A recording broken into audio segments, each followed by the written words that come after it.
Hello friends, welcome back to my channel. तो इस particular video में हम बात करेंगे कि आप एसएससी की इंग्लिश को कैसे इंप्रूव कर सकते हैं। बहुत से स्टूडेंट एसएससी की इंग्लिश से डरते हैं, ठीक है। तो इस वीडियो को देखने के बाद आपका डर वो 100% के लिए निकल जाएगा। तो चलिए शुरू करते हैं। तो सबसे पहले हम बात करते हैं इंग्लिश के सिलेबस की, ठीक है। तो इसमें हम देखते हैं सिलेबस है क्या। तो हम इस इंग्लिश को 3 पार्ट्स में डिवाइड कर सकते हैं। आपका पहला हो गया ग्रामर सेक्शन, आपका दूसरा हो गया आपका वोकैब सेक्शन, और तीसरा हो गया आपका रीडिंग सेक्शन, ठीक है।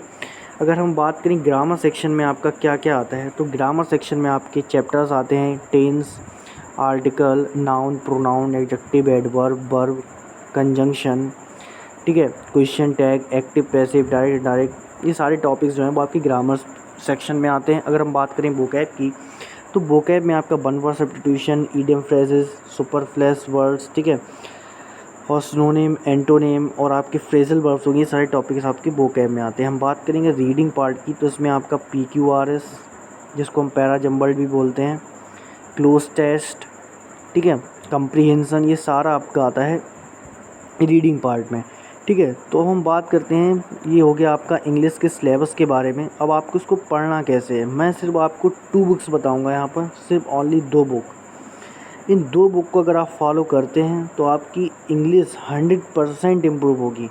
बस आपको वीडियो आप इसको पूरा देखें और जो जो मैं बताऊँ आप उन बातों को फॉलो करें, 100% इम्प्रूवमेंट होगा। तो चलिए चलते हैं अपने उन बुक्स के बारे में हम बात करते हैं। ये आपकी 2 बुक्स हैं, ठीक है। पहली बुक का नाम है प्लेन टू पैरामाउंट और दूसरी बुक है आपकी MB पब्लिकेशन की प्रीवियस बुक, ठीक है। तो सबसे पहले हम बात करते हैं ग्रामर सेक्शन की। ग्रामर सेक्शन को आपको कैसे इम्प्रूव करना है। ग्रामर सेक्शन जो है वो आपको पढ़ना है प्लेन टू पैरामाउंट बुक से, ठीक है। प्लेन टू पैरामाउंट बुक से आपको पढ़ना है। अब इसको पढ़ना कैसे, पढ़ने का तरीका क्या है, पहले आप वो समझिए। तो सबसे पहले जब बुक खोलेंगे तो आपको इसमें पहला चैप्टर दिखेगा टेंस, ठीक है। टेंस आपका पहला चैप्टर दिखेगा। आपको पढ़ना कैसे वो आप समझिए। इस चैप्टर को आपको पूरा स्टार्टिंग से एंड तक बढ़िया करके आराम स्लोली पढ़ना है। आपको एक नोटबुक लेनी है और इस चैप्टर से जो भी इम्पोर्टेंट रूल हैं वो सारे उसमें नोट करने हैं। और फिर इसके चैप्टर के बाद 10 से रिलेटेड आपकी एक्सरसाइज दी है, 60 से 70 क्वेश्चन दिए, वो आपको सॉल्व करने हैं समझ के, एक्सप्लेनेशन के साथ। पीछे एक्सप्लेनेशन भी, आंसर भी दिए, उनको समझ के आपको सॉल्व करने हैं। इनमें भी अगर आपको कोई इंपॉर्टेंट रूल लगता है वो आप इसमें नोट करेंगे। तो इस बुक में आपकी जितने भी ग्रामर में चैप्टर दिए हैं उन सारे चैप्टर्स को आपको इसी वे में पढ़ना है, ठीक है, इसी वे में पढ़ना है। इससे आपका क्या होगा, सारे चैप्टर्स के आपके इंपॉर्टेंट रूल्स के नोट्स भी बन जाएंगे और आपकी जो क्वेश्चन की प्रैक्टिस है वो भी हो जाएगी। इतना करने के बाद आपको क्या करना है, उन रूल्स को एक बार रिवाइज़ करना है, उन सारे रूल्स को आपको एक बार रिवाइज़ करना है और फिर से इस बुक को उठाना है और पहली एक्सरसाइज से लेकर लास्ट एक्सरसाइज तक फिर से एक बार सारे क्वेश्चन को सॉल्व करना है, ठीक है, ठीक है। सारे क्वेश्चंस को आपको फिर से सॉल्व करना है। तो इसको आपको कम से कम 2 से 3 बार इन एक्सरसाइज को रिपीट करना। जितना ज़्यादा आप रिपीट करेंगे, जितना ज़्यादा आप इन क्वेश्चंस को अपने एक टाइम के बाद आपको बार बार इनको रिपीट करना है, जिससे आपका क्या होगा, आपकी जो रूल्स हैं वो आपके दिमाग में सेट हो जाएंगे, ठीक है। आपके दिमाग में क्या होंगे, सेट हो जाएंगे। फिर आप रूल्स को आपको बार बार पढ़ना नहीं पड़ेगा, आपको हमेशा के लिए वो याद हो जाएंगे। इन एक्सरसाइज को आपको बार बार रिपीट करना है, जितनी बार आप कर सकते हैं। ज़्यादा से ज़्यादा बार करेंगे तो आपके लिए उतना ही ज़्यादा बेनिफिट होगा। तो ये तो बात होगी आपकी ग्रामर सेक्शन की। अब हम बात करते हैं आपको वोकैब को कैसे इम्प्रूव करना है, ठीक है। तो अगर मैं बात करूँ सिनोनिम और एंटोनिम्स के बारे में, तो प्लेन टू पैरामाउंट के लास्ट में ही आपके सिनोनिम और एंटोनिम जो हैं वो शायद 250 दिए हुए हैं। आपको ये तो पढ़ने हैं सारे, ठीक है। इस बुक से आपको ये करने हैं, बार बार रिवाइज़ करना है।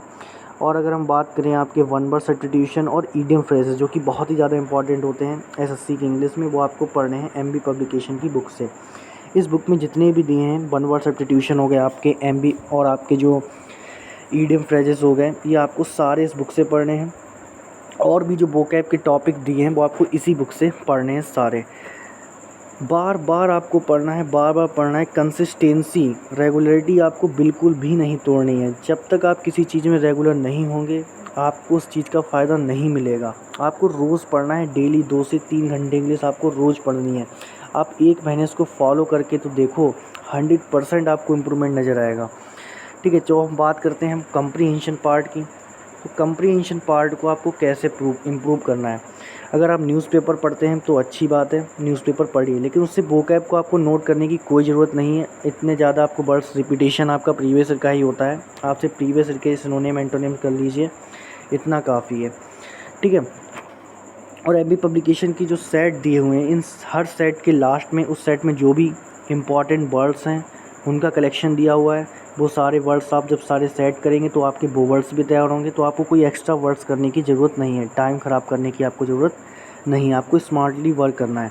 तो अगर हम कंप्रीहेंशन पार्ट की बात करें तो आप इसके लिए क्या कर सकते हैं, इसके लिए आप क्या कर सकते हैं, प्रीवियस ईयर के जो आपके कंप्रीहेंशन पैसेज होते हैं, ठीक है, आपको वन पैसेज जो है आपको डेली करना है, उसको पढ़कर उसको समझकर उसके सारे क्वेश्चन आपको सॉल्व करने हैं खुद अपने आप, आराम से उसको पढ़िए समझिए। इससे आपकी जो रीडिंग स्किल्स है वो इम्प्रूव होगी, आप PQRS को आसानी से समझ पाएंगे, उसमें आसानी होगी, और क्लोज टेस्ट भी आप आसानी से कर पाएंगे। जब आप ग्रामर सेक्शन आपका मजबूत हो चुका है, रीडिंग स्किल्स आपकी अच्छी हो चुकी, तो आपका क्लोज टेस्ट भी आपसे सॉल्व हो पाएगा, ठीक है। तो इस टाइप से आपको अपना रीडिंग पार्ट मजबूत करना है। आपको ये आप एक तो करना ही करना है, आप पैसे 2 भी कर सकते हैं, दिन में जितने चाहें उतने कर सकते हैं, वो अपने आप को टाइम मैनेजमेंट आपका खुद देखें कि आप 1 में सूटेबल हैं या 2 में सूटेबल हैं, ठीक है। लेकिन आपको एक तो डेली रेगुलर करना ही करना है।